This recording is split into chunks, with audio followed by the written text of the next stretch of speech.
This is a lesson about writing introductions to essays. You will learn about hooks, the funnel method, and thesis statements. You probably know that a hook is used to catch a fish. We also use hooks to start our essays in an interesting way.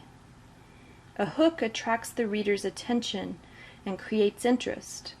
We do this because we want to make the reader continue reading our essay. We can use a surprising statement as our hook. For example, some people may not realize that McDonald's hamburgers can last for many years without rotting. This is something that many people don't know about McDonald's food, and it may be a good way to attract attention to an essay about the dangers of eating fast food.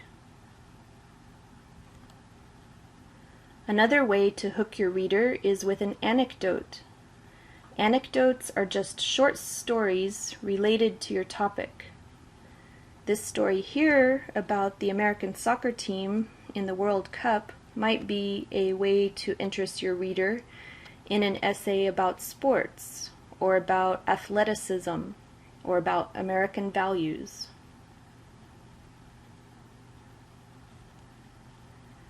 You can also use an interesting question as your hook. This is okay to use occasionally, but you should not use questions very often in your essays. Questions make the writer sound like he doesn't know what he's talking about, or sound like he is wasting time. Get to your point rather than asking rhetorical questions. That said, a very interesting question that attracts your reader's attention can be used as a hook. Quotations can also be used as hooks, but again there's a warning. Don't use quotes that everyone knows. They are not interesting to your reader. If you decide to use a quote, make sure it is relevant to your essay, and spend some time finding a quote that the reader may not have heard before and would enjoy reading now. You can also use a statistic to start your introduction. But again, there's a warning. Statistics can be boring, and remember, the hook is supposed to be interesting enough to make your reader want to continue reading your essay. So don't use too many statistics. Don't use hard to understand statistics, and don't use common statistics that everyone knows. For all of these types of hooks, they have to be interesting or they won't be effective.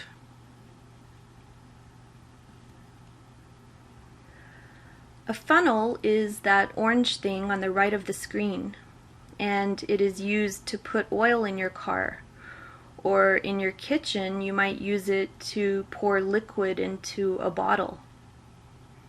We can think of a funnel as a format for our introduction paragraph. The top of the funnel is wide. This is where we put the most general statements. If you're starting with a hook, it should be the first sentence. This is considered general because it isn't really what the essay is about. After your hook, you need to get more specific. You narrow the topic from that hook to something closer to your actual essay topic. Then finally, you end the introductory paragraph with the thesis statement.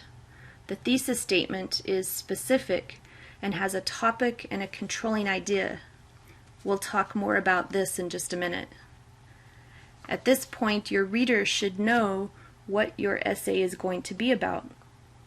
Your whole introduction for a 5 or 6 paragraph essay should only be 3 to 5 sentences. If it's over 6 sentences, you're probably not writing a very organized introduction. Start with one general statement or hook, then get more specific until finally you arrive at the thesis statement, which is the most specific sentence in the introduction.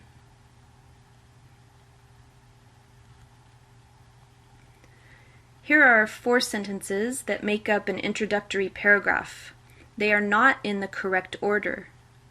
Pause the video and write the sentences in the correct order on a piece of paper. Remember to use the funnel method and go from general to specific. Stop the video now and write the paragraph.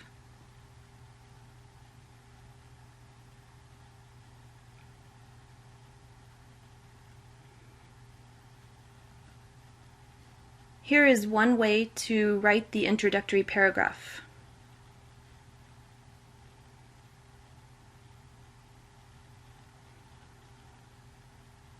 The first 2 sentences are an anecdote. Then there is a general statement about high crime neighborhoods. Then there is a more specific sentence telling why this kind of crime happens.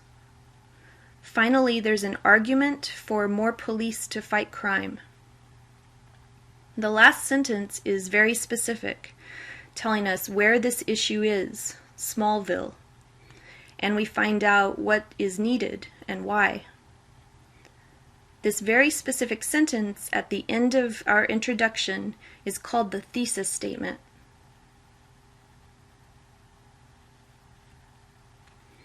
And a thesis statement needs 2 things, the topic and the controlling idea.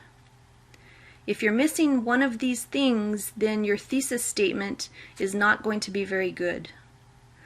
So what is a topic?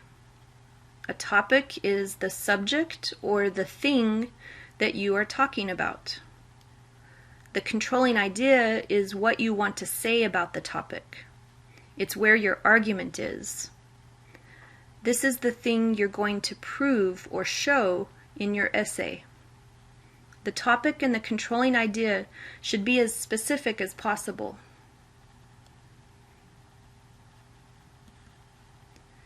Here are some things that you want to avoid in your thesis statement.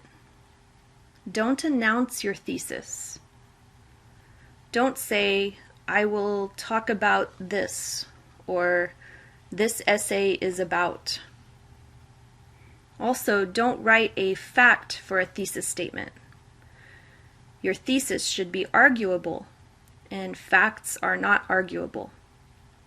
So your thesis might be your opinion, but it should not be an obvious or popular opinion.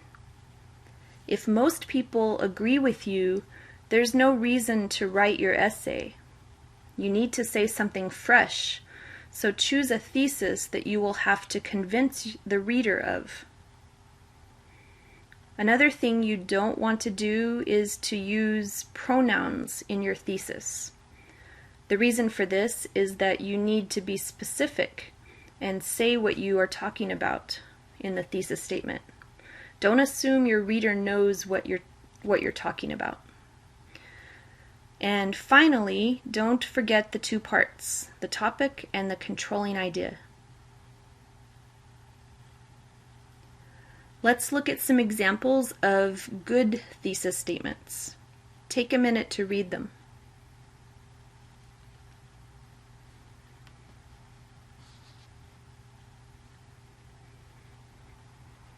The first one tells us the topic is Iceland, and the controlling idea is that it's a beautiful place to learn about a new culture.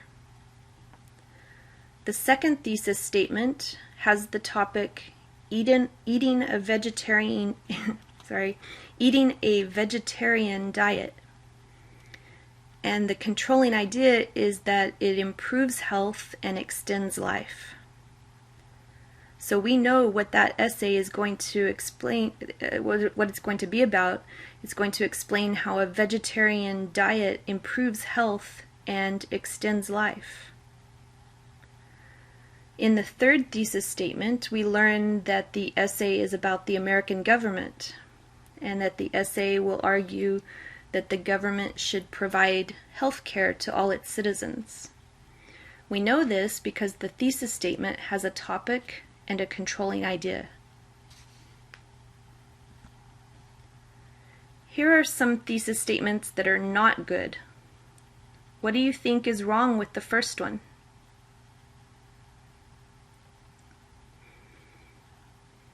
Well, what is the topic? We don't know because the sentence uses the pronoun it several times. What is it? Probably the student talked about the topic earlier in the introduction and then used pronouns in the thesis statement. This is correct grammar, but it is not good writing. The thesis statement must have the topic and controlling idea specifically stated. Look at the second sentence. I will give is an announcement. Remember, we don't want to announce our topic. That's elementary. What's wrong with the next thesis?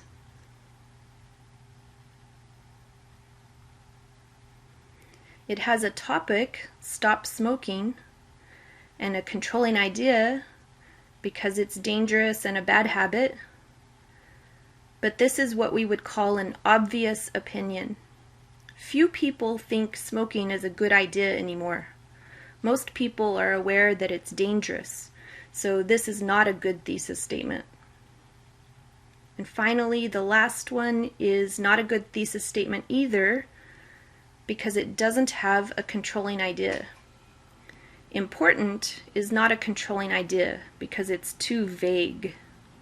Important can mean a lot of different things to different people. Also, this sentence doesn't give any context to the statement. Saving money is important for whom? Or for what purpose? We don't know because there's no controlling idea.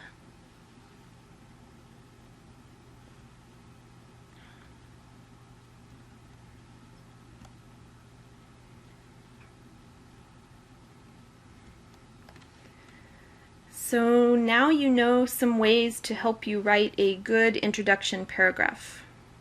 You can use one of the hooks like a surprising statement or an anecdote.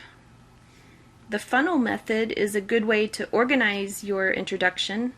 Each sentence should get more specific as you get into your thesis.